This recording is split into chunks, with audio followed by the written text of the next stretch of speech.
Second day రోజు అనమాట. అన్ని పువ్వులు, దేవుడి పువ్వులు అవన్నీ మొత్తం తీసేసి అయితే సో ఇట్లా చేస్తున్నా. బ్యాట్ కూడా పట్టుకొని అయితే తిప్పేసిన, ఎందుకంటే నైవేద్యము ప్లస్ పూలు అవన్నీ కొన్ని వాడిపోయేసరికి ఏమైపోయినాయంటే దోమలు, చిన్న చిన్న ఈగల్ లాంటి దోమలు తిరిగినాయి అన్నమాట.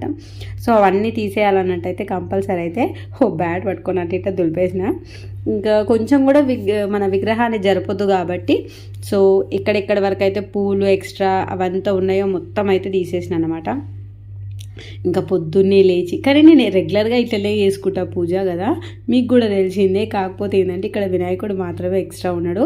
ఆయన నావేం జరపకుండా ఓన్లీ పండ్లు మాత్రమే తీసి జరిపిన. అలాగే నేను వినాయకుడి కోసం పువ్వులు, ఏవైనా ఆకులు, అలమలు, పువ్వులు ఏవైనా పెట్టినా కానీ అస్సలుకు నేను అది చెత్త డబ్బాలను అయితే వెయ్యను. సపరేట్గా ఒక కవర్ పెట్టుకుంటాను అనమాట. మొత్తం ఈ వినాయకుడిని కూర్చోబెట్టినప్పటి నుంచి నిమజ్జనం వరకు వినాయకుడికి సంబంధించినవన్నీ ఉంటాయి